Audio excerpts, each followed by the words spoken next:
శుక్లాంబరధరం విష్ణుం శశివర్ణం చతుర్భుజం ప్రసన్నవదనం ధ్యాయేత్ సర్వవిఘ్నోపశాంతయేత్.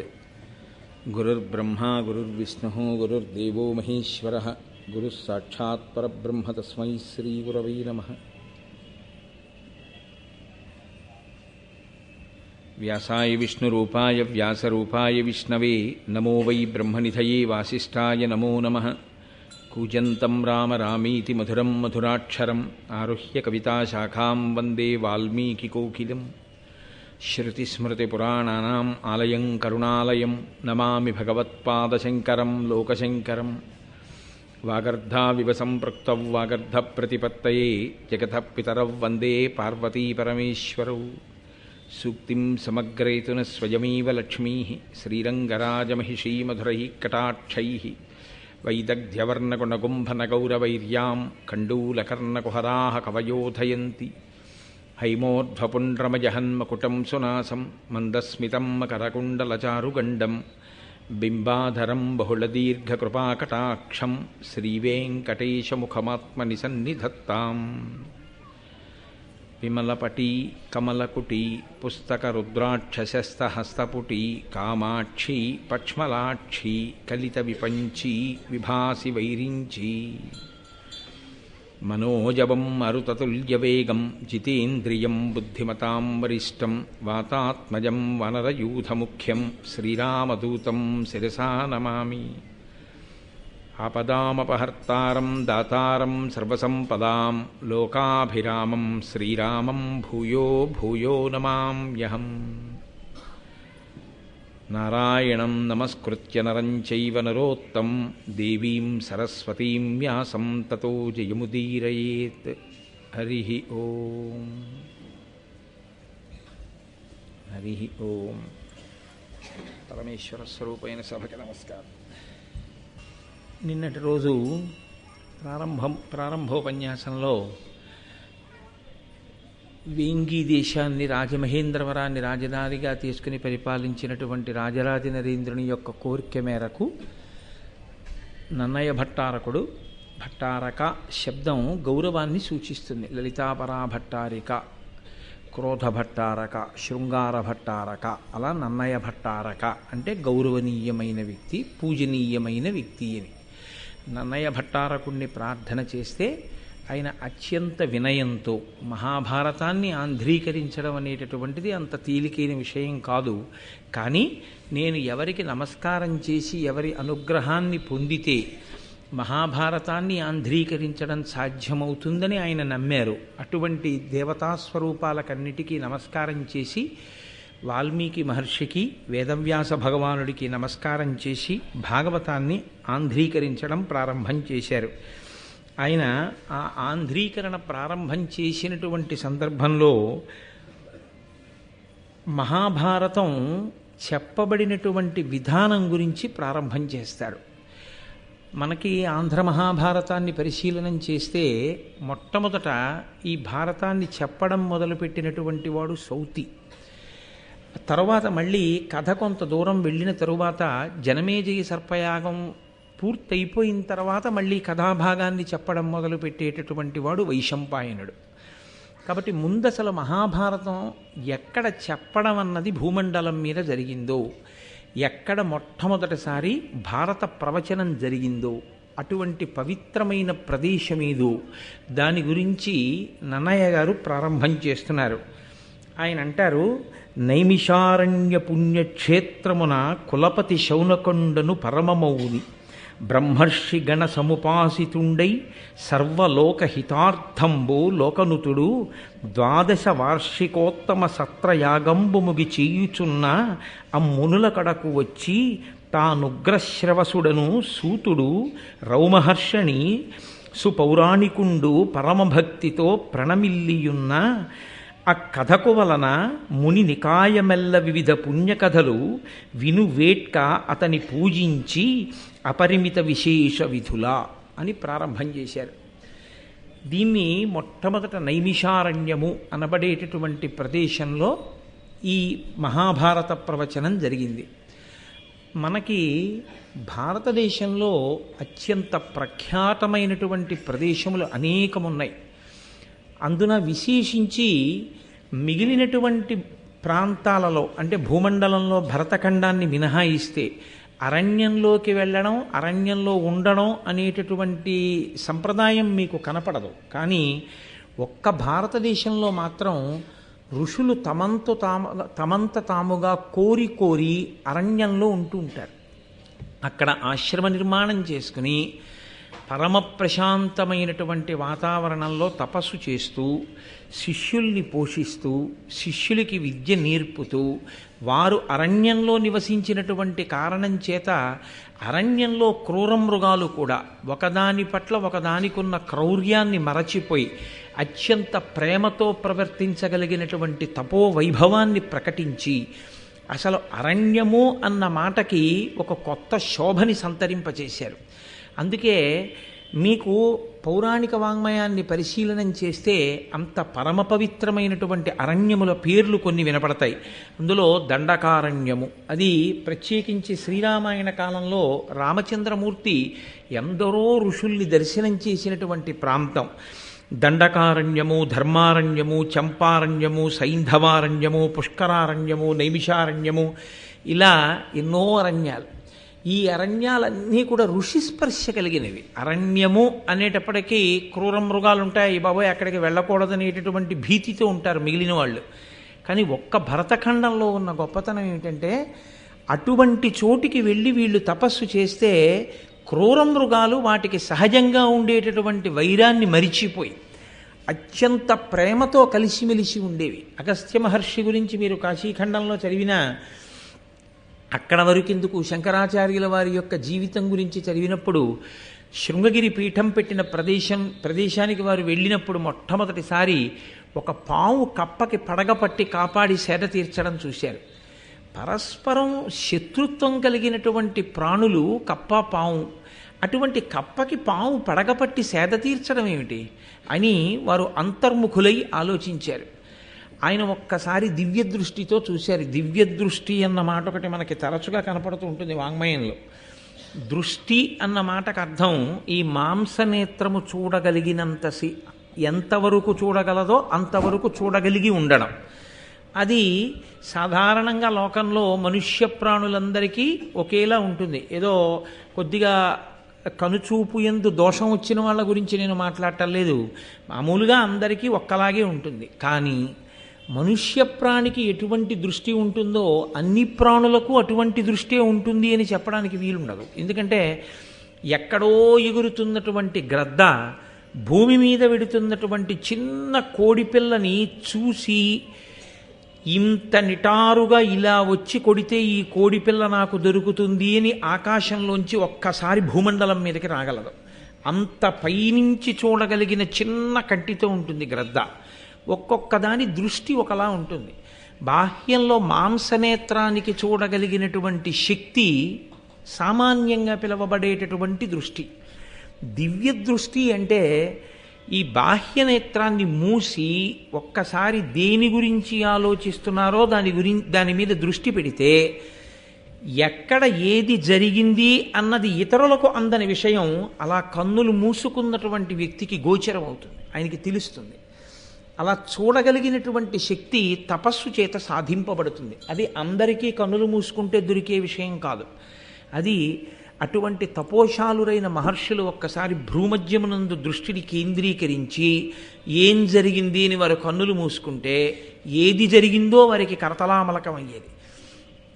కంచికామకోటి పీఠాధిపత్యం చేసి నడిచే దేవుడిని పేర్గాంచినటువంటి చంద్రశేఖరేంద్ర సరస్వతి స్వామి వారు ఒక్కసారి ఇలా కన్నులు మూసుకుంటే తన దగ్గరికి ప్రసాదం పట్టుకుని వచ్చినటువంటి వ్యక్తి ఎక్కడో ఒక చోట చేయించుకున్నటువంటి రుద్రాభిషేకంలో ఏ బ్రాహ్మణుణ్ణి అవమానం చేశారో ఆ బ్రాహ్మణుడు దేవాలయంలో ఈశ్వరుడికి వెళ్ళి ఏం చెప్పుకున్నాడో ఆ చెప్పుకున్న ఆయన ఎంత బాధపడి ప్రాణం విడిచిపెట్టేశాడో కూడా ఆయన తెలుసుకుని ఆ పూట భిక్ష కూడా విడిచిపెట్టేసిన రోజులున్నాయి. మహాత్ములు తమ తపశ్శక్తి చేత బాహ్యనేత్రమును మూసి అంతర్నేత్రముతో చూడగలిగిన శక్తితో ఉంటారు. దాన్ని దివ్య దృష్టి అని పిలుస్తారు. కాబట్టి ఒక్కొక్కరిది ఒక్కొక్క దృష్టి, ఒక్కొక్క శక్తితో కూడినటువంటి దృష్టికోణము కలిగినటువంటి వారై ఉంటారు. మనకి శంకర భగవత్పాదులు అలా ఒక్కసారి అంతర్ముఖులై చూశారు. ఈ పాము కప్పని పడగబట్టి ఎలా కాపాడగలుగుతోంది, ఎందువల్ల వచ్చింది, రెండు పరస్పర శత్రుత్వం ఉన్న ప్రాణులు ఇంత ప్రేమతో ఇక్కడ ఎందుకు మెలగగలిగాయి. ఆయనకు అర్థమైంది. ఎప్పుడో త్రేతాయుగంలో అక్కడ ఋష్యశృంగ మహర్షి తపస్సు చేశారు. త్రేతాయుగంలో ఋష్యశృంగుడు తపస్సు చేసిన కారణం చేత కలియుగంలో శంకర భగవత్పాదాచార్య స్వామివారు నడిచేసరికి కూడా ఆ తపస్సు యొక్క ప్రకంపనల చేత, తత్ప్రభావము చేత అక్కడ ఉన్నటువంటి ప్రాణులు సహజంగా ఉండేటటువంటి వైరాన్ని మరిచిపోయి తిరగగలిగాయి. అంటే ఒక్కొక్క మహానుభావుడు అరణ్యంలో తపస్సు చేసినటువంటి కారణం చేత యుగం మారిపోయినా కూడా ఆ అరణ్యములు అంత శోభస్కరమైన ప్రదేశములుగా నిలబడిపోయాయి. ఇది అనన్య సామాన్యమైనటువంటి ప్రక్రియ. ఇది ఒక్క భారతదేశంలో ఋషులకు మాత్రమే చెందినటువంటి అత్యంత పవిత్రమైన సంప్రదాయం. అటువంటి ఋషి సంప్రదాయానికి మనం వారసులం. అంత పవిత్రమైనటువంటి ప్రదేశాలు. అందున ప్రత్యేకించి నైమిషారణ్యము వెళ్ళి తపస్సు చేయడం చేత అటువంటి శక్తి పొందినది కాదు. కలియుగ ప్రారంభంలో మహర్షులు వెళ్ళి అడిగారు చతుర్ముఖ బ్రహ్మగారిని, నువ్వు సృష్టికర్తవి, నీకు యుగలక్షణం బాగా తెలుసు, భూమండలం అంతా కూడా కలి యొక్క ప్రభావం ఉంటుంది. కలి యొక్క ప్రభావం ప్రధానంగా ఎవరి మీద ఉంటుంది అంటే, కలికి లొంగిపోయిన వాడి మీద కలి తన ప్రభావం చూపించవలసిన అవసరం ఉండదు. కలికి ఎవడు లొంగకుండా నిలబడి ఈశ్వరుడి పాదములు పట్టుకున్నాడో వాణ్ణి పడగొట్టడానికే కలి ప్రయత్నిస్తాడు. కాబట్టి మేము ఇప్పుడు భూమండలంలో ఎక్కడ కూర్చుని తపస్సు చేసినా కలి ప్రభావం మా మీద ఉంటుంది. కాబట్టి తపస్సు అసలు నిలబడుతుందన్న ధైర్యం లేదు. కాబట్టి మహానుభావ, భూమండలంలో ఎక్కడ మేము కలి ప్రభావానికి వశులం కాకుండా ఉండగలిగినటువంటి ప్రదేశం ఉన్నదో అటువంటి ప్రదేశాన్ని మాకు ఎరుకపరచవలసినది అని ప్రార్థన చేశారు. బ్రహ్మగారు ఒక చక్రాన్ని ఒకదాన్ని మనసా నిర్మించి విడిచిపెట్టారు. దీని వెనక మీరు వెళ్ళండి, ఇది దొల్లుతూ వెడుతుంది. వెళ్ళి వెళ్ళి వెళ్ళి వెళ్ళి వెళ్ళి ఎక్కడ దీని యొక్క నేమి, దీని ఇరుసు శిథిలమై ఇది పడిపోతుందో ఆ పడిపోయినటువంటి ప్రదేశంలో కలిపురుషుని యొక్క ప్రభావం ఉండదు. కాబట్టి మీరు అక్కడ తపస్సు చెయ్యండి అన్నారు. అదిగో అప్పుడు వచ్చింది నైమిషారణ్యం. అక్కడ ఆ చక్రం యొక్క నేమి శిథిలమై పడిపోయింది. ఆ రోజుల్లో మహర్షులు అక్కడ తపస్సు కూర్చుంటే మహాత్ములైన వారు, తపోనిష్టాగరిష్ఠులు అక్కడ కూర్చున్నారని 88,000 మంది ఋషులు చేరారట నైమిషారణ్యంలో ప్రారంభంలో. అంతమంది మహర్షుల యొక్క పాదధూళి చేత పవిత్రమైన ప్రదేశం ఆ ప్రదేశం. అక్కడ సాక్షాత్తుగా శ్రీమన్నారాయణుడు ఆవిర్భవించాడు ఒక ప్రత్యేక కారణానికి, రాక్షస సంహారానికి. ఆ ప్రదేశంలోనే అనేక వేల మంది ఋషులు కూర్చుని వాళ్ళు సరస్వతీదేవిని ధ్యానం చేశారు. ఆ ధ్యానం చేసినప్పుడు ఆవిడ సంతోషించి కాంచనాక్షి అన్న పేరుతో ప్రత్యేకంగా ప్రవహించింది నైమిషారణ్యంలో. అందుకే ఇప్పటికీ అక్కడ ఉన్నటువంటి గోమతీ నది యందు ధర్మచక్రం తిరిగింది అని చెప్తారు. ధర్మచక్రం తిరగడము అన్న మాటకు అర్థం ఏమిటో నేను నిన్ననే మీతో మనవి చేశాను. అది కదులుతుంది. ధర్మము ఒకలా ఉండేది కాదు, ధర్మము అస్తమానం మారిపోతుంది. నేను ఇప్పుడు ఈ వేదిక మీద కూర్చుంటే నాదొక ధర్మం, వేదిక దిగిపోతే నాదొక ధర్మం. నేను వేదిక మీద కూర్చున్నప్పుడు మీరు నాతో ఒకలా ఉండాలి, నేను వేదిక దిగిన తరువాత మాట్లాడితే ఒకలా మాట్లాడాలి. నేను నా భార్య దగ్గర నిలబడితే నాది భర్తృధర్మం, నేను నా అక్క దగ్గర నిలబడితే నాది సోదర ధర్మం, నేను నా కూతురు దగ్గర నిలబడితే నాది పితృధర్మం, నా తండ్రి దగ్గర నిలబడితే పుత్రధర్మం, నేను నా కార్యాలయానికి వెడితే ఉద్యోగి ధర్మం, ఏకాదశి నాడు ఉపవాసం ధర్మం, ద్వాదశి నాడు తొందరగా పారణ ధర్మం. ఎక్కడి ధర్మం అక్కడే. ధర్మం ఒక్కలా ఉండదు. ధర్మం ఆశ్రమాన్ని బట్టి మారిపోతుంది, ఆ రోజు తిథిని బట్టి మారిపోతుంది, మీరున్న పరిస్థితిని బట్టి మారిపోతుంది. కాబట్టి ఒకలా ఉండకుండా మీరున్న దేశకాలాదులను ఆశ్రమమును బట్టి మారేది ధర్మం. కాబట్టి చక్రం తిరుగుతుంది. ఆ ధర్మాన్ని పట్టుకుని ధర్మానుష్ఠానం చేసిన వాడు చివరికి ఏది పొందుతాడు అంటే, ఏది కదలని చిట్ట చివరి స్థితో ఏది పరమసత్యమో, దేనికి మార్పు లేదో, ఏది షడూర్ములకు అతీతమో, ఏది షడ్వికారములకు అతీతమో అటువంటి సత్యమైన ఆత్మ ఎరుకలోకి వస్తుంది. ఆత్మ కొత్తగా దర్శనం అవ్వడం ఉండదు, ఆత్మ తెలియబడుతుంది. ఎందుకంటే ఉన్నది ఆత్మయే. ఆ ఆత్మ తెలియబడి అద్వైతానుభూతి ఎందు ప్రవేశిస్తాడు. కాబట్టి ఆ ధర్మచక్రము అక్కడ ఉన్నటువంటి గోమతీ నదీ జలములలో తిరిగిందిట. అందుకే నైమిషారణ్యానికి వెళ్ళి ఆ గోమతీ జలాలలో స్నానం చేసి అక్కడ పురాణ ప్రవచనాన్ని వింటారు. కారణం ఏమంటే ఆ నైమిషారణ్యానికి ఉన్నటువంటి శక్తి అటువంటిది. అక్కడ ఎందరో మహర్షులు కూర్చుని తపస్సులు చేసినటువంటి ప్రదేశం. అందుకే నన్నయ్య గారు భారతాన్ని ఆంధ్రీకరించడం ప్రారంభం చేస్తూనే అంతటి గొప్ప ప్రదేశము, ఆ ప్రదేశమే మహాభారతము ప్రవచనం చేయబడినటువంటి మొట్టమొదటి వేదిక భూమండలంలో. అక్కడే మహాభారతం ప్రవచనం చేయబడింది. ఎందుకు ప్రవచనం చేయబడింది అంటే, నైమిషారణ్య పుణ్యక్షేత్రమున కులపతి శౌనకుండను పరమమౌని బ్రహ్మర్షి గణ సముపాసితుండై సర్వలోకహితార్థంబు లోకనుతుడు 12 వార్షికోత్తమ సత్ర యాగంబు ముగి చెయ్యుచున్నా. అక్కడ శౌనకుడు అనబడేటటువంటి కులపతి ఉండేవారు. కులపతి అన్న మాటకు అర్థం 4 వేదములను స్వరంతో గురువుగారి దగ్గర నేర్చుకున్నవాడై వేదము యొక్క ఉపాంగములైనటువంటి కల్పము, జ్యోతిషము, నిరుక్తము, శిక్ష, వ్యాకరణము ఇటువంటి 6 కూడా వేదము, వేదాంగములు అంటారు. వేదాంగములతో కూడినటువంటి 4 వేదములను చదువుకున్నవాడై ప్రతిరోజు 11,000 మందికి భోజనం పెడుతూ పోషిస్తూ వేదపాఠాలు చెప్పడానికి అవకాశాన్ని, వ్యవస్థని కల్పించిన వాడెవరో ఆయనకి కులపతి అని పేరు. కాబట్టి శౌనకుడు కులపతి. అక్కడ నైమిషారణ్యంలో కులపతిగా శౌనకుడు ఉండేవాడు. అంటే ఆయన 4 వేదములు చదువుకొని 6 వేదాంగములను చదువుకున్నవాడై మౌని. ఇన్ని చదువుకున్నవాడు కాబట్టి ఎక్కువ మాట్లాడేవాడు కాడు. ఎప్పుడూ తనలో తాను మననము చేస్తుండేవాడు. అది చాలా చాలా గొప్ప విషయం. వినడం ఎంత గొప్పదో మననం చేయడం అంత గొప్పది. ఎందుకనంటే మననము చేత మాత్రమే ధారణ ఏర్పడుతుంది. మననము చేత పుస్తకములోని విద్య మీ విద్యగా మారుతుంది. పుస్తకంలో ఉన్న విద్య మీ విద్య కాదు. ఎందుకంటే పద్యం కావాలంటే మీరు చూస్తే దోషం కాదు. కానీ అసలు ధర్మమేది అన్న ప్రశ్న వచ్చినప్పుడు అన్నిటికీ పుస్తకమే చూడాలండి అని మీరంటే అసలు మీరు అనుష్ఠించగలిగినది పోతుంది. కాబట్టి పుస్తకంలో ఉన్నది మీరుగా మారిపోవాలంటే అలా మార్చగలిగినటువంటి ప్రక్రియకి మననమే కారణము. ఎంత లోపల తిప్పుతాడో, విన్నదాన్ని ఎంత పరిశీలనం చేస్తాడో, ఎంత జ్ఞాపకం తెచ్చుకుంటాడో అంత బాగా పట్టుకుంటుంది. అందుకే చాలా చమత్కారం ఒకటి ఉందండి. దేవతలు బ్రహ్మ విద్యని సాధించారు. ఈ బ్రహ్మ విద్య రాక్షసులకు అందకూడదు, పాడు చేస్తారు.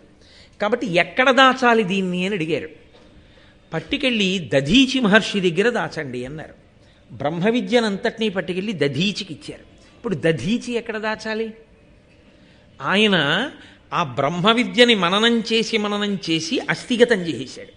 ఆయన ఎముకలలోకి పెట్టేసుకున్నాడు. ఇప్పుడు ఆయన ఎముకలతో చేయబడిన వజ్రాయుధాన్నే ఇంద్రుడు పట్టుకుంటాడు. అంటే ఇంద్రుడి చేతిలో ఉన్నదేది అంటే బ్రహ్మ విద్య ఆయన చేతిలో ఉంటుంది.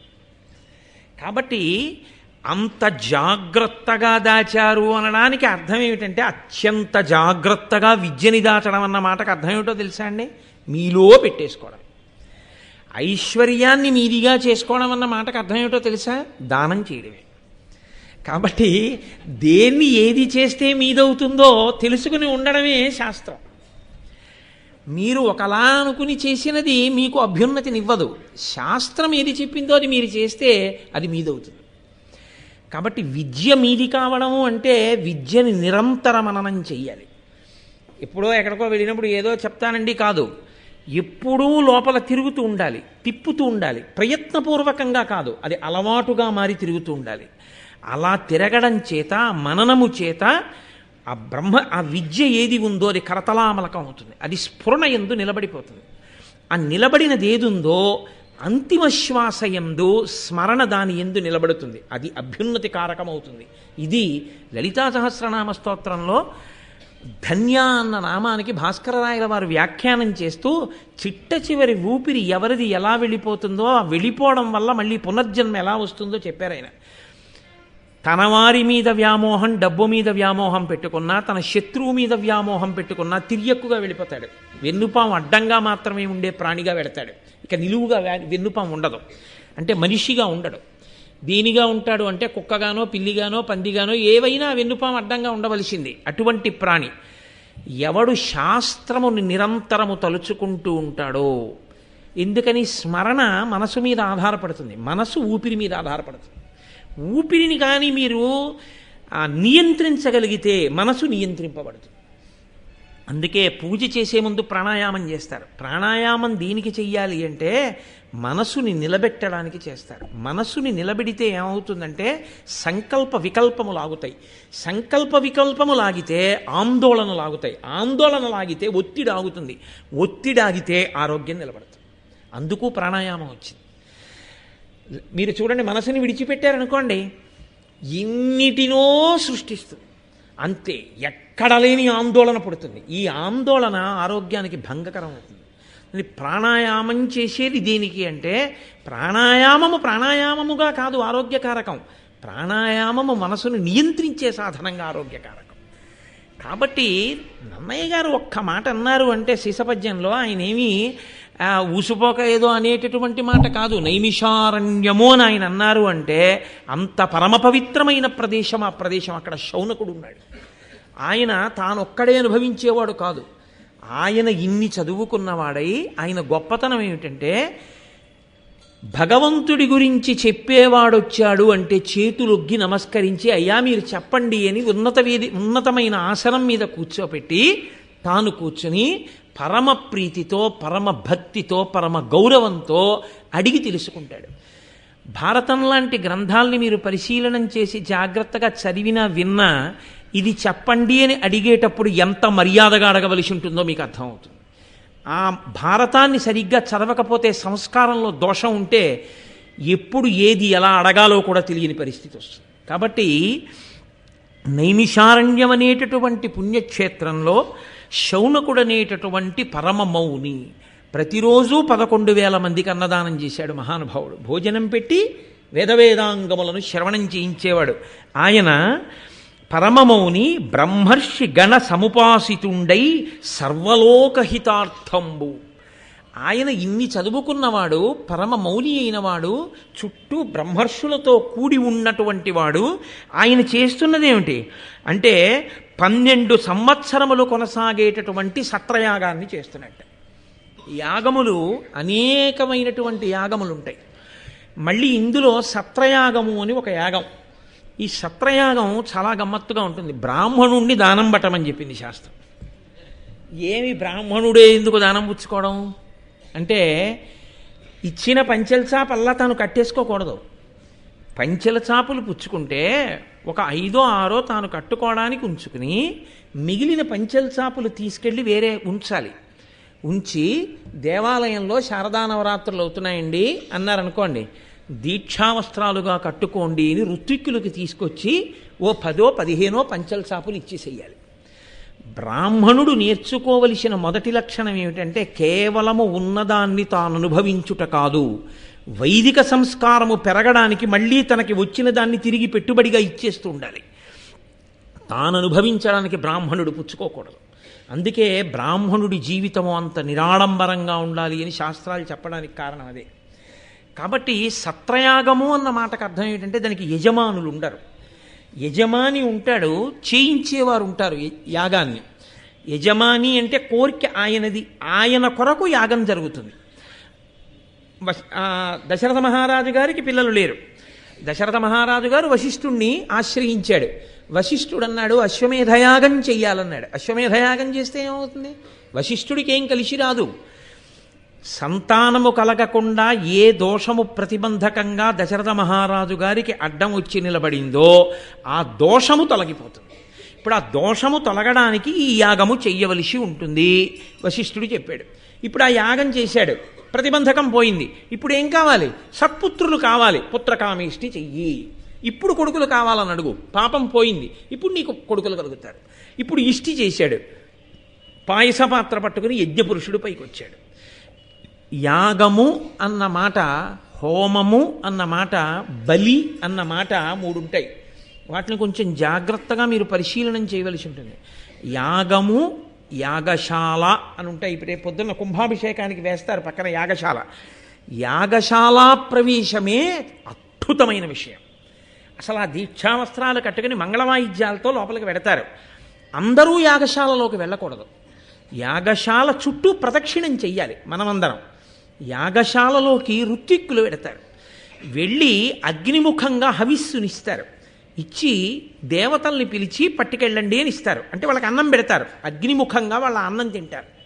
వాళ్ళ అన్నం తినడానికి వచ్చి కూర్చుంటారు. ఇవాళ మనని పిలుస్తారు, వీళ్ళు అన్నం పెడతారని. మనం పిలిచామనుకోండి, భోజనానికి రండి అంటాం, తప్పు. దేవతార్చనకి రండి అనాలి. వచ్చి కూర్చుంటే అయ్యా వడ్డించేస్తున్నాం కూర్చోండి అంటారు. వడ్డించేస్తున్నాం కూర్చోండి అంటే ఎందుకు కూర్చున్నాడు? భోజనం పెడతారని కూర్చున్నాడు. అలాగే యాగశాల నిర్మాణం చేసి నాందీ ప్రస్తావన చేసేస్తే దేవతలు వచ్చి కూర్చుంటారు హవిస్సు కోసం. అందుకని యాగశాలలోకి అందరూ వెళ్ళరు. దానికి తగిన నియమపాలనం చేసేవాళ్ళు దీక్షితులు. అందుకే యాగం చేస్తేనే దీక్ష అన్న పేరు వచ్చింది. దీక్షావస్త్రాలు కట్టుకుని వాళ్ళు యాగశాలలోకి ఎడతారు. అటువంటి హోమగుండం, ఆ హవిస్సు, ఋత్విక్కులు, దేవతలు అందరూ ఆ యాగశాలలో కూర్చున్నారు కాబట్టి యాగశాలకి ప్రదక్షిణం చేస్తారు. ఇప్పుడు దేవతలందరికీ ప్రదక్షిణం అయిపోతుంది. వారిని కుడి భుజం వైపు కుంచుకుని తిరిగాడు కాబట్టి ప్రదక్షిణము అన్న మాటకు అర్థం ఏమిటంటే, ఇటుపక్క నుంచి మీరు అటుపక్కకు వచ్చినా ఈ మధ్యలో ఉన్న వస్తువు మీ ఎడం భుజం వైపుకి మారకూడదు. అలా మారకుండా ఉంటే, నేను ఇప్పుడు అటు వచ్చి నించున్నాను అనుకోండి, ఈ వేదిక నాకు కుడి భుజం వైపుకు ఉంటుంది. నేను ఇటుపక్కకు వచ్చి నించున్నాను అనుకోండి, వేదిక నాకు ఎడం భుజం వైపుకు ఉంటుంది. ఎడమ భుజం వైపుకి ఉన్నది అంటే పూజనీయత తరిగిపోతుంది. కుడి భుజం వైపుకు ఉన్నది అంటే పూజనీయత పెరుగుతుంది. ప్రదక్షిణం ఎందుకు చేస్తారంటే, గుండ్రంగా తిరిగి వస్తున్నా ఈ వస్తువు మాత్రం నా కుడి భుజం వైపే ఉండాలి. అంటే ఇది పరమ పవిత్రము అని గుర్తు ఏమిటంటే, దీనికి గుండ్రంగా తిరిగేటప్పుడు కుడి భుజం దీని వైపుకే ఉండాలి. ఇది ఇంత పవిత్రమైన వస్తువు కాబట్టి దీని చుట్టూ నేను తిరిగినప్పుడు దీనిలో ఉన్న శక్తి నా మీద ప్రసరిస్తుంది. ప్రసరించి నాకు అభ్యున్నతినిస్తుంది. మీరు ఒక దేవాలయానికి ప్రదక్షిణం ఎందుకు చేస్తారంటే, దేవతామూర్తి కింద యంత్రం ఉంటుంది. ఆ యంత్రం తన శక్తిని చిమ్ముతూ ఉంటుంది చుట్టూను. మీరు మౌనంగా ప్రదక్షిణం చేయాలి. ఊసుపోని కబుర్లు చెప్తూ సెల్ ఫోన్ చెవిలో పెట్టుకుని ప్రదక్షిణాలు చేస్తే ఉన్న ఫలితం రాదు కదా. దేవాలయాలకు మళ్ళీ మళ్ళీ కుంభాభిషేకాలు చేయాల్సి వస్తుంది. కాబట్టి కలియుగంలో దేవాలయాల యొక్క శక్తి క్షీణించిపోవడానికి కారణం అదే. అమర్యాదతో కూడినటువంటి నడవడి దేవాలయంలో. కుడి భుజం వైపుకి దేవాలయం యొక్క గోడని ఉంచి చుట్టూ తిరుగుతాడు మౌనంగా. అప్పుడు ఆ యంత్రము యొక్క శక్తి తన మీద పడుతుంది. అందుకే ప్రతిరోజు దేవాలయానికి ప్రదక్షిణం చేస్తారు. మీరు రామాయణ మహాకావ్యాన్ని చదివితే ప్రతి చోట రామచంద్రమూర్తి ఎక్కడెక్కడ పూజనీయమైన వస్తువు కనపడితే అక్కడక్కడ ప్రదక్షిణం చేసి వెడతాడు, అప్రదక్షిణంగా వెళ్ళడు. మహాభారతంలో మీరు విరాట పర్వం చూస్తే అర్జునుడు యుద్ధభూమిలోకి వచ్చి నిలబడితే ఆ సారథి ఉత్తరకుమారుడితో చెప్తాడు, నీవు రథం నడిపేటప్పుడు ఎప్పుడూ ద్రోణాచార్యుల వారికి కానీ భీష్మాచార్యుల వారికి కానీ నా ఎడం భుజం వేపుకి వాళ్ళ రథాలు ఉండేటట్టు తోలకుసుమా. వారు పూజనీయులు, మహానుభావులు, వారు నా గురువు, వారు నాకు పరమేశ్వర స్వరూపుడు. వారు నా ఎడం భుజం వేపుకు ఉండకూడదు. ఎప్పుడు నా రథం వెళ్ళినా నా రథానికి వారు కుడి పక్కన ఉండేటట్టు రథం నడుపు అంటాడు. అంతటి ధర్మైకమూర్తులు కాబట్టే వాళ్ళు అంతటి విజయాన్ని సాధించారు, అంతటి మహోజ్వలమైనటువంటి స్థితిని పొందగలిగారు. కాబట్టి ఆచరణాత్మకమై ఉంటుంది. అదే ధర్మము అన్న మాటకు అర్థము అని నేను మీతో తరచూ ప్రస్తావన చేస్తూ ఉంటాను. కాబట్టి ఆయన సత్రయాగం చేశాడు. సత్రయాగంలో యజమాని కొరకు చెయ్యరు యాగాన్ని. ఎవరు ఋత్విక్కులుగా ఉన్నారో వారే యజమానులుగా ఉంటారు. అంటే వారే చేస్తారు, వారే కోరికను కూడా కోరుతారు. ఇప్పుడు శౌనకుడికి కోరికే ఉంటుంది. శౌనకుడున్న చోట చేరిన వాళ్ళకి కోరికే ఉంటుంది. వాళ్ళందరూ కలిపురుషుడు యొక్క ప్రభావం మా మీద పడకూడదు, ఈశ్వరానుగ్రహం కావాలి అని అక్కడ కూర్చున్నవాళ్ళు. అక్కడ కూర్చున్న వాళ్ళు విచారించవలసి వస్తే దేని గురించి విచారించాలి? అయ్యో మేమంటే ఈ నైమిషారణ్యం చేరుకున్నాం, ఈ నైమిషారణ్యంలో ఇక్కడ కూర్చుని మేము జపం చేసుకుంటున్నాం, పురాణ కథలు వింటున్నాం.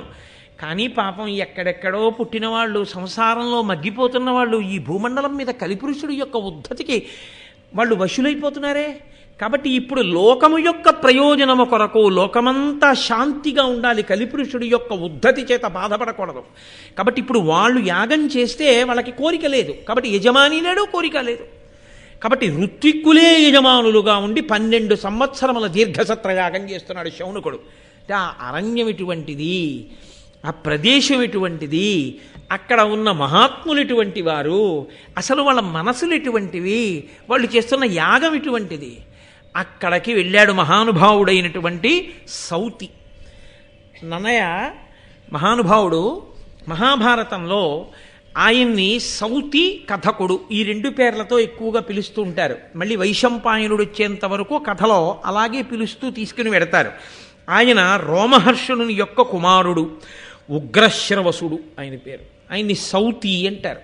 రోమహర్షుడిని కుమారుడైనటువంటి ఈ ఉగ్రశ్రవసుడు ఆ నైమిషారణ్యానికి వచ్చాడు. మళ్ళీ నేను మీతో ఒక 2 మాటలు ప్రస్తావించవలసి ఉంటుంది. ఆయన ఎవరు అన్నది, అక్కడికి ఆయన ఎందుకు వెళ్ళవలసి వచ్చింది అన్నది నేను చెప్పవలసి ఉంటుంది కదా. ఆ వచ్చిన ఉగ్రశ్రవసుని యొక్క తండ్రి గారి పేరు రోమహర్షణుడు. ఆయనకి అసలు రోమహర్షణుడు అన్న పేరు ఎందుకు వచ్చింది, సూతుడు అన్న పేరు ఎందుకు వచ్చింది? సూతుడు అన్న పేరు సాధారణంగా సారథికి అన్వయం చేస్తూ ఉంటారు, లేదా జన్మచేత కొంతమందిని సూత శబ్దంతో పిలుస్తారు. ఇక్కడ రోమహర్షణుడు సూతుడు, కానీ రోమహర్షణుడు సూతుడు అని చెప్పడానికి కారణం ఏమిటో తెలుసా అండి? అది జాతి సంబంధమైనటువంటి అన్వయం కాదు. మీకు కాశీఖండంలో దీనికి సంబంధించినటువంటి రహస్యాన్ని ప్రస్తావన చేస్తారు. పృథు మహారాజు గారు ఒకానొకప్పుడు ఒక పెద్ద యజ్ఞం చేశాడు. ఆ యజ్ఞగుండంలోంచి ఒక మహాపురుషుడు ఆవిర్భవించాడు. అగ్నికుండ సముద్భూత సూత నిర్మలమానస. ఆయన బయటికి వచ్చినప్పుడు ఆ పృథు చక్రవర్తి యొక్క యజ్ఞగుండంలోంచి ఆయన ఆవిర్భవిస్తే ఆయన్ని పిలిచారు అందరూ, అగ్నికుండ సముద్భూత, అగ్నిగుండంలోంచి జన్మించినవాడా, నిర్మలమానస, నిర్మలమైన మనస్సు కలవాడా అని పిలిచారు. ఈయన వేదవ్యాసునికి శిష్యుడయ్యాడు. శిష్యుడై పురాణవాంగ్మయాన్నంతటినీ కూడా, 18 మహాపురాణములనన్నింటినీ కూడా వేదవ్యాసుడి వలన ఉపదేశంగా పొందాడు. పొంది ఈ పురాణములనన్నిటినీ కూడా ప్రవచనం చేయడమే తన యొక్క ప్రధాన ధ్యేయంగా పెట్టుకున్నాడు. ఎందుకు అలా పెట్టుకోవాలి ఆయన అంటే, ఆయనకేదో ఉబుసుపోక చెప్పినటువంటి వాడు కాడు. ఆయన దేనికి చెప్పుకున్నాడు ఈ పురాణాన్ని అంటే, ఆయన చెప్పేటప్పుట పొంగిపోయి ఆ కథలో తాను లీనమైపోయి ఎంత పరవశించిపోయేవాడంటే, లోపల తాను ఏ ఘట్టాన్ని వర్ణిస్తున్నాడో ఆ ఘట్టాన్ని తాను దర్శనం చేసి పరవశించి చెప్పేవట. అంత పరవశంతో ఆయన చెప్తాడు. కాబట్టి సభలో కూర్చున్న వాళ్ళందరికీ కూడా ఆనందంతో పులకలొచ్చి వెంట్రుకలు నిక్కబుడుచుకుని ఉండేటట్టుగా వింటుండేవారట ఆయన చెప్పేటటువంటి ప్రవచనాన్ని. అంత భక్తి కుదురుకునేది ఆయన మాట్లాడితే. అలా మాట్లాడాడు కాబట్టి ఆయనకి రోమహర్షణుడు అని పిలిచారు. అగ్నిగుండంలోంచి ఉద్భవించాడు కాబట్టి సూత అని పిలిచారు. అటువంటి సూతుడు రోమహర్షణుడు. ఆ రోమహర్షణుని యొక్క కుమారుడు ఉగ్రశ్రవసుడు. ఈయనకి కూడా తండ్రి గారి పోలికే వచ్చింది. ఈయనకి కూడా ఏమిటి పని అంటే, పురాణ ప్రవచనం చేస్తూ ఉంటాడు. ఈ పురాణ ప్రవచనం ఎందుకు చేస్తారో తెలుసా అండి? పురాణ ప్రవచనము భూతద్దం పెట్టి వస్తువుని చూపించడం అంటుంది శాస్త్రం. వేదం ఉంటుంది, వేదము రాజశాసనం ఎలా మాట్లాడుతుందో అలా మాట్లాడుతుంది. సత్యం వద ధర్మం చర అంతే, ఇంకేం అందం, ఊరుకుంటుంది. ఇప్పుడు వేదంలో ఉండేటటువంటి సమస్త ఆచారకాండని స్మృతులు చెప్తాయి. స్మృతి అంటే ఏ ఋషి వాటినన్నింటినీ తీసి వేదంలోంచి క్రోడీకరించాడో ఆ ఋషి పేరు మీదుగా స్మృతి వస్తుంది. యాజ్ఞవల్కుడు క్రోడీకరించాడనుకోండి, యాజ్ఞవల్క స్మృతి. గౌతముడు క్రోడీకరిస్తే గౌతమ స్మృతి. మనువు క్రోడీకరిస్తే మనుస్మృతి. ఇలా వస్తాయి. ఈ స్మృతికి ఆధారం శృతే, వేదమే. వేదంలోంచే తీస్తారు. కాబట్టే శృతేరివార్థం స్మృతిరన్వగచ్చత్ అంటాడు కాళిదాసు. ఆవు వెంట దూడ ఎలా వెడుతుంది అంటే శృతి వెంట స్మృతి వెళ్ళినట్టు అన్నాడు దిలీపుడి కోసం అని చెప్పి ఆయన మా దిలీపుడు మహానుభావుడు ఆ గోవుని రక్షణ చేసినటువంటి సందర్భంలో కాళిదాస మహాకవి రఘువంశ మహాకావ్యంలో ఈ ప్రయోగం చేస్తాడు. శృతేరివార్థం స్మృతిరన్వగచ్చత్ అని. ఆవు వెంట దూడ వెళ్ళిపోయినట్టు వేదం ఏం చెప్పిందో దాన్నే స్మృతులు చెప్తాయి. కానీ అక్కడక్కడ చెప్పిన విషయాలన్నీ తీసి ఋషి క్రోడీకరిస్తాడు. క్రోడీకరించి చెప్తే దాన్ని స్మృతి అంటారు. ఇప్పుడు శృతి స్మృతి ఈ రెండు ఏం చెప్తాయంటే మనం ఎలా ప్రవర్తించాలో ప్రామాణికంగా మనకి చెప్తాయి, ఈశ్వరవాక్కు కాబట్టి. కానీ దాని మీద మనకి బాగా బుద్ధి కుదురుకోవాలనుకోండి, పురాణం వినాలి. పురాణం వింటే వేదాన్ని స్మృతిని విన్నట్టే. ఎందుకని? ధర్మంచరా, నువ్వు ధర్మమునే అనుష్ఠించు. ధర్మమే అనుష్ఠిస్తే ఏమవుతుందండి? రామాయణం విను, నీకు అర్థమవుతుంది ధర్మం అంటే ఏమిటో, ఎలా రక్షిస్తుందో. ఇప్పుడు వేదంలో ధర్మంచర అన్న మాటని రామాయణ మహాకావ్యం రామచంద్రమూర్తి యొక్క జీవితంగా సమర్థించి చూపించి మీకు ధర్మమునందు పూనిక కల్పిస్తుంది. అయితే మళ్ళీ పురాణానికి చరిత్రకి ఓ తేడా ఉంటుంది. పురాణంకి చరిత్రకి ప్రధానమైన వ్యత్యాసం ఎక్కడుంటుందంటే, ఒక వ్యక్తి పుట్టుక, ఒక వ్యక్తి పెరుగుదల, ఒక వ్యక్తి మరణము వరకే చరిత్ర మాట్లాడుతుంది. కృష్ణదేవరాయల వారు ఎప్పుడు పుట్టారు, ఎలా పెరిగారు, ఎన్ని విజయాలు సాధించారు, వెంకటరమణుడిని ఎలా సేవించారు, ఎలా మరణించారు, ఇవి చెప్తుంది. అది పురాణం చెప్పింది అనుకోండి. కృష్ణదేవరాయల వారి జీవుడు కృష్ణదేవరాయల వారిగా వచ్చి ఇంత గొప్ప వాడై ఆంధ్రభోజుడన్న కీర్తి ఎందుకు పొందగలిగాడో చెప్తుంది. కృష్ణదేవరాయల వారి శరీరం పడిపోయిన తర్వాత కృష్ణదేవరాయల వారి జీవుడు ఏమయ్యాడో కూడా చెప్తుంది. అందుకే సర్గశ్చ ప్రతిసర్గశ్చ వంశో మన్వంతరానిచ, అక్కడ సర్గ ప్రతిసర్గ నియమంతో వంశాన్నంతటినీ మన్వంతరములన్నింటినీ వర్ణిస్తూ జీవుడు ఎలా వైక్లభ్యాలు పొంది శరీరాల్ని మార్చుకుని చిట్ట చివరికి ఈశ్వరుడు ఎందుకు చేరాడు అన్న విషయాన్ని వర్ణిస్తుంది. భరతుడు అంతారణ్యానికి వెళ్ళి ఒక లేడీ మీద వ్యామోహం పెట్టుకున్నందుకు మళ్ళీ దేనిగా పుట్టాడు. అప్పుడు ఆ వ్యామోహం ఎలా పోయింది, అదే చరిత్ర అనుకోండి. ఆయన ఒక శరీరంలో ఉన్నంత వరకు మాత్రమే చరిత్ర మాట్లాడుతుంది. అందుకే చరిత్ర ఆత్మోద్ధరణకు హేతువుగా నిలబడుతుందని చెప్పడం కష్టం. కానీ పురాణం మాత్రం ఆత్మోద్ధరణకి హేతు అవుతుంది. శృతి యందు స్మృతి యందు ఉన్నదాన్ని పురాణము భూతద్దంలో పెట్టి చూపిస్తుంది. శృతి వింటే నాకు అర్థమైందండి అని అందరూ చెప్పలేరు, కానీ వేదాన్ని వినడమే చాలు. స్మృతి వింటే నాకు అర్థమైందండి అని అందరూ చెప్పగలరా అంటే చెప్పడం కష్టం. పురాణం వింటే నాకు అర్థం కాలేదండి అనడానికి ఏం ఉండదు. ప్రవచనం అన్న మాటకు అర్థం ఏంటంటే ప్రకృష్ట వచనం, బాగా ఊపి చూసి కర్ర బాగా పాతుకుందో లేదో ఆయనే ఊపి చూస్తాడు ఒకసారి. అలా పూర్వాపర విచారణ చేస్తూ కథని సమర్థిస్తూ శృతితో స్మృతితో అనుసంధానం చేస్తూ జరిగినటువంటి మాట తేలికగా మన మనసులో ధర్మం నిలబడేటట్టుగా చేస్తుంది, మనం ధర్మమునందు అనురక్తులమయ్యేటట్టు చేస్తుంది.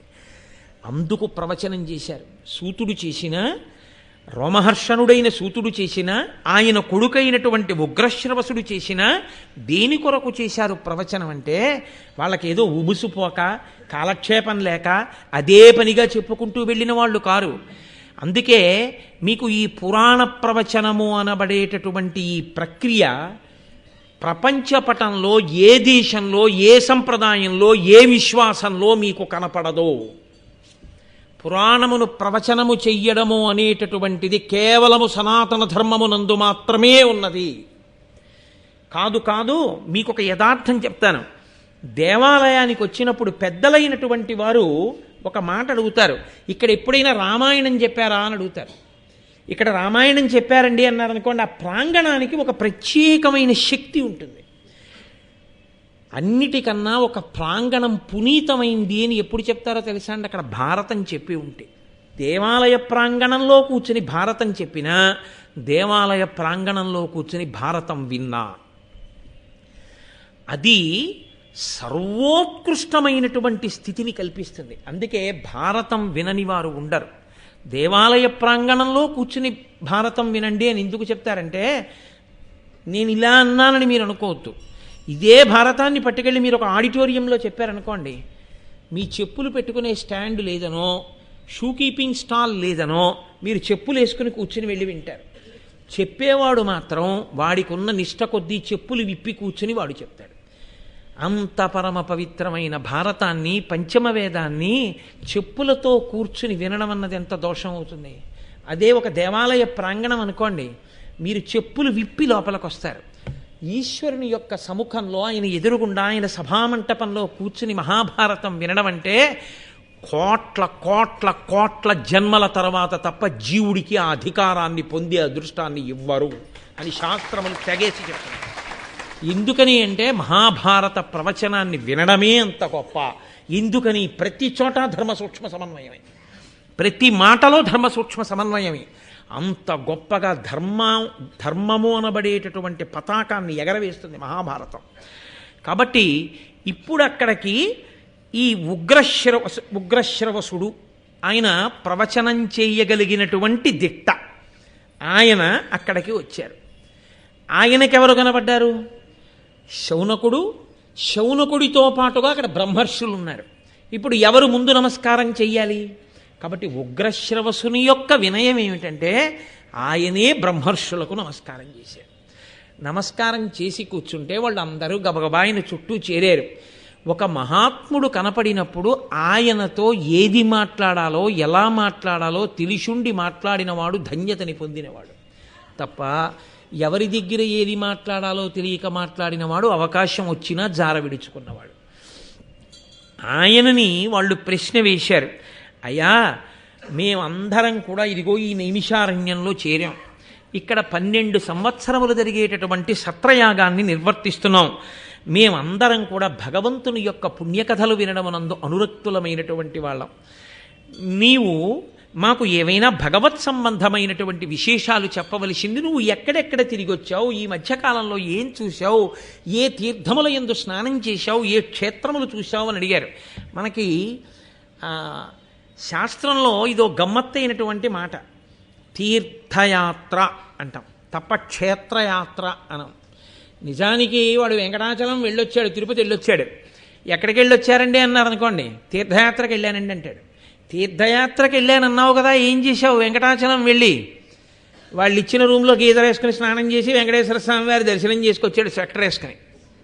అదే తీర్థయాత్ర కాదు. ప్రకృష్టమై పరమ పవిత్రమైన ప్రదేశముల యందు అనేకమైన పేర్లతో తీర్థములుంటాయి. ఒక వెంకటాచల క్షేత్రం ఉందనుకోండి, ఎన్నో తీర్థములుంటాయి. తీర్థము అన్న మాటకు అర్థం ఏమిటంటే దాని యందు స్నానం చేస్తే మీకు ఇచ్చే శక్తి ఏమిటిస్తారో తెలుసా అండి? మీరు ఒక యజ్ఞము చేసిన ఫలితాన్ని మీ ఖాతాలో వేస్తారు. యజ్ఞము చేస్తే సోమయాజి అంటారు. వాడు యజ్ఞం చెయ్యాలి. గృహస్థాశ్రమంలో ప్రవేశించేది ఎందుకు అంటే యజ్ఞం చేయడం కోసం, యాగం చేయడం కోసం. యజ్ఞయాగాదులు జరిగినప్పుడు ఆర్థికంగా ఆదుకోవడం కోసం, వాడి బలాన్ని దానికి దాపుగా పెట్టి రక్షించడం కోసం.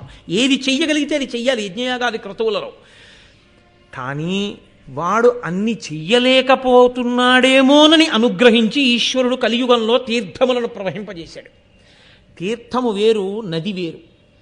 తీర్థమునందు స్నానం చేస్తే యజ్ఞం చేసిన ఫలితం ఇస్తారు. వేదంలో చెప్పారు ఈ మాట. కాబట్టి తీర్థమునకు వెళ్ళినవాడు ఏం చెయ్యాలి అంటే, యాత్రకు వెళ్ళినవాడు తీర్థంలో స్నానం చేసి రావాలి. వాడు తీర్థంలో స్నానం చేసి వచ్చినవాడు కనుక వాడు యజ్ఞము చేసి వస్తున్నవాడితో సమానం. కాబట్టి ఇప్పుడు వాడు స్నానం చేసి ఉన్నాడా లేడా చూడరు. వాడు రైలు దిగ్గానే కనపడినా తీర్థయాత్రకు వెళ్ళొచ్చాడంటే కాళ్ళకి నమస్కారం చేస్తాడు. యజ్ఞం చేసి వస్తున్న వాడితో సమానం అవుతాడు వాడు.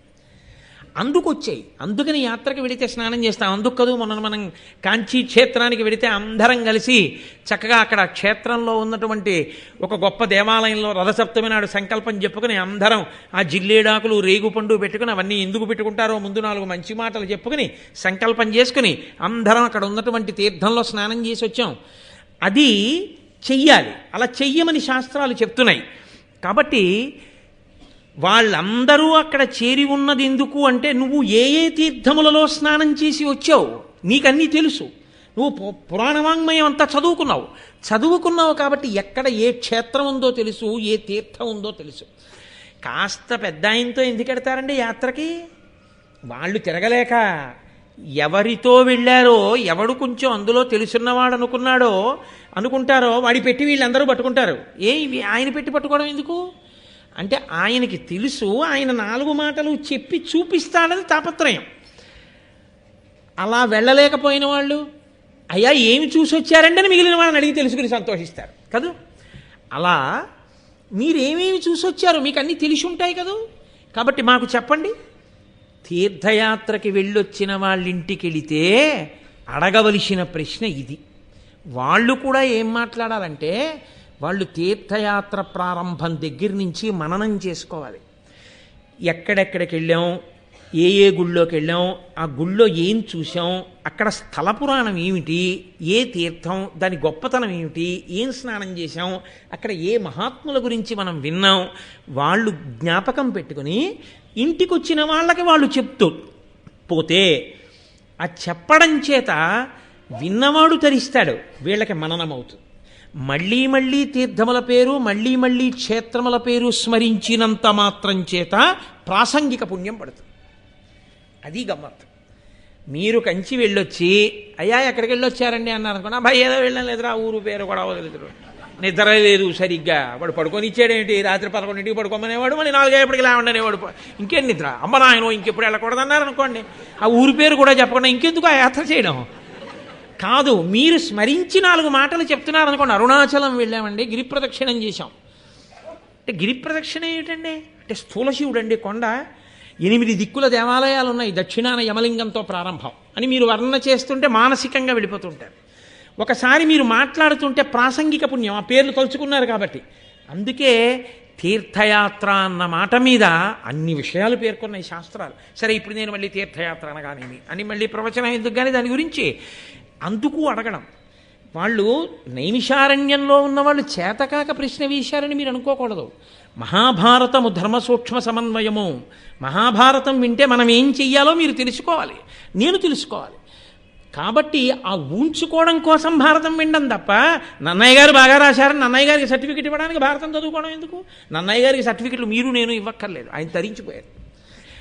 ఆయనకి సర్టిఫికెట్ ఇవ్వడానికి భారతం చదువుకోక్కర్లేదు, మనం తరించడానికి నన్నయ్య గారి దగ్గర ఏం నేర్చుకోవాలో తెలుసుకోవడానికి భారతం వినాలి. కాబట్టి ఇప్పుడు ఆయన బ్రహ్మర్షులకు నమస్కరించారు, వాళ్ళందరూ ఆయన్ని ప్రశ్న వేశారు. ఆయన అన్నారు శమంతక పంచకాన్ని చూసి వచ్చారు. ఎందుకు ఈ మాట వచ్చింది అంటే వాళ్ళు ప్రశ్న వేసేటప్పటికే వీళ్ళకి ఇది చెప్తే బాగుండన్న ఉత్సాహం ఒకటి పెళ్ళుబుకుతోంది ఆయనలో. అంటే ఇది చెప్తే బాగుండని ఆయనకి అనిపించింది అంటే అన్నీ తెలుసున్నవాడు ఇది చెప్తే బాగుంటుంది అనుకున్నాడు అంటే అది ప్రయోజనకరమైన విషయము అని మీరు నమ్మవలసి ఉంటుంది కదా, లేకపోతే ఆయనకి ఆ పొంగెందుకు వస్తుంది? కాబట్టి ఆయనకి ఏది జ్ఞాపకం వచ్చిందంటే శమంతక పంచకం జ్ఞాపకానికి వచ్చింది. అక్కడ పరశురాముడు 21 మార్లు ఈ భూమండలం అంతా కూడా దండయాత్ర చేసి క్షత్రియులను తెగటార్చి వారి రక్తంతో 5 సరోవరాలను ఏర్పాటు చేసి ఆ రక్తంతో పితృదేవతలకి తర్పణ చేశాడు. అప్పుడు వాళ్ళు అయ్య బాబోయ్ ఇంకా ఇలాంటి అలజడి వద్దురా నాయన, ఇంకా క్షత్రియ సంహారం చెయ్యకని చెప్పిన తర్వాత ఆయన శాంతించాడు. అదిగో అంత గొప్ప ప్రదేశం ఆ శమంతక పంచకాన్ని, కురుక్షేత్రాన్ని, జనమేజయుణ్ణి, యాగాన్ని, ఇవన్నీ చూసొస్తున్నారు. అంటే వాళ్ళు అన్నారు మేమేది వింటే బాగుంటుంది, మేమేది తెలుసుకుంటే బాగుంటుంది, ఇది అడగవలసింది. మీరు వేదిక మీద వెళ్ళిన వ్యక్తి దగ్గరికి తీసుకొచ్చి ఇలా ఓ కాగితం ఇచ్చి ఇది చెప్పండి అని అడగకూడదు. ఏది మీకు చెప్పాలో వేదిక మీద కూర్చున్న వాడికి తెలిసి ఉంటుందని మీరు నమ్మవలసి ఉంటుంది. అది వినయం. ఆ వినయం లేని వాడికి వినే అర్హత ఉండదు. ఆ వినయం ముందు నేర్చుకోవలసి ఉంటుంది. కాబట్టి ఆయన చెప్పాలి, మేము ఏది వింటే బాగుంటుంది, మాకు మీరు ఏది చెప్పాలనుకుంటున్నారో, మాకేది పురుషార్థాన్ని కల్పిస్తుంది, మాకు అటువంటి కథని, అటువంటి గ్రంథాన్ని, అటువంటి ఇతిహాసాన్ని, అటువంటి విషయాన్ని మాకు ప్రవచనం చేయవలసింది మహానుభావ అని వాళ్ళు ప్రార్థన చేస్తే ఆయన అన్నారు మా గురువు మహానుభావుడు, వేదమంతా ఒక రాశిగా పడిపోయి ఉంటే కలియుగంలో ఉండేటటువంటి ఆయుర్దాయాన్ని దృష్టిలో పెట్టుకుని 4 వేదములు చదవగలిగిన వాళ్ళు ఉండరని వేదమును విభాగం చేసి రుక్, యజు, సామ, అథర్వణ వేదములని 4 వేదములుగా విభాగం చేసినటువంటి వేదవ్యాస భగవానుడు 18 పురాణములను వెలయించిన తరువాత పంచమ వేదమైనటువంటి మహాభారతాన్ని రచన చేశాడు. అందులో లేనటువంటి ధర్మ సూక్ష్మం లేదు. భారతం అంతా రచన చేసిన తర్వాత వేదవ్యాసుడే అన్నాడు, నీకు ఎక్కడ ఏ సమస్య వచ్చినా ఏది తెలుసుకోవాలన్నా భారతమే ఆధారం, ఇంతకన్నా ఇంకోటి ఏది ఉందో నాకు చెప్పాడు. కాబట్టి నీకు జవాబు లేనిది లేదు మహాభారతంలో, అన్నీ ఉన్నాయి. నీకు వెతుక్కోవడం రావాలి, నీకు వినడం రావాలి. ఇవి కాకుండా కొత్తగా తెలుసుకోవడానికి ఇంకోటి ఉండదు, అన్నీ భారతంలోనే ఉన్నాయి. అన్ని ఆఖ్యానములతో, అన్ని ఉపాఖ్యానములతో, అన్ని విశేషాలతో భారత రచన చేశానని మా గురువు అయినటువంటి మహానుభావుడు వేదవ్యాసుడు పేర్కొన్నాడు.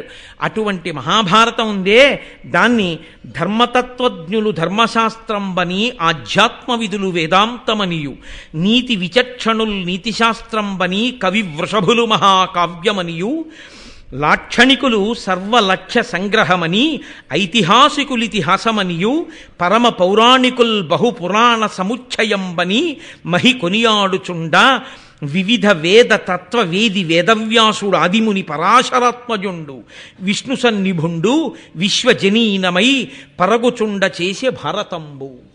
సాక్షాత్ విష్ణు స్వరూపుడైనటువంటి వేదవ్యాసుడు రచన చేసినటువంటి ఆ మహాభారతం ఉందే, దాన్ని ధర్మతత్వజ్ఞులు ధర్మశాస్త్రం అని, ధర్మము యందు నిష్ణాతులైనటువంటి వారు మహాభారతాన్ని ఇదే ధర్మశాస్త్రం అని పిలుస్తారు. చూడండి, నన్నయ్య గారి అనురక్తి చూడండి. ఆంధ్రీకరించేటప్పుడు మహాభారతానికి కితాబు ఇవ్వవలసి వస్తే దాన్ని మొట్టమొదట ఏ పేరుతో దాన్ని అన్వయం చేశారో చూడండి, ధర్మం. ఈ ధర్మమే ప్రాతిపదిక, దీని పేరే సనాతన ధర్మం. ఆ ధర్మమునే బోధ చేయడానికే సమస్త వాంగ్మయం వచ్చింది.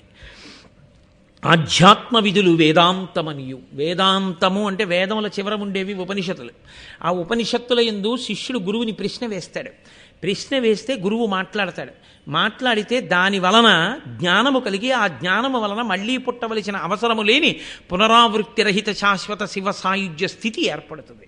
అటువంటి మోక్షకారకమైనటువంటి వేదాంతం ఏది ఉన్నదో ఆ వేదాంతమే మహాభారతమని వేదాంతులు చెప్తారు.